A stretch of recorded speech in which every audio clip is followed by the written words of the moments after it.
স্বার্থপর রে, বড়ই স্বার্থপর।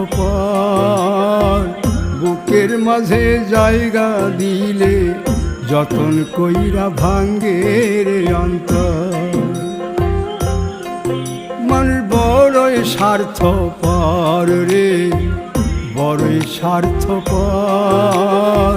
বুকের মাঝে জায়গা দিলে যতন কইরা ভাঙ্গে রে অন্তর। অচিনা এক জংলা পাখি যতন কইরা বুকে রাখছি, বুকের পাজর ভাঙ্গা সে যে সাজায় অন্যের ঘর রে, সাজায়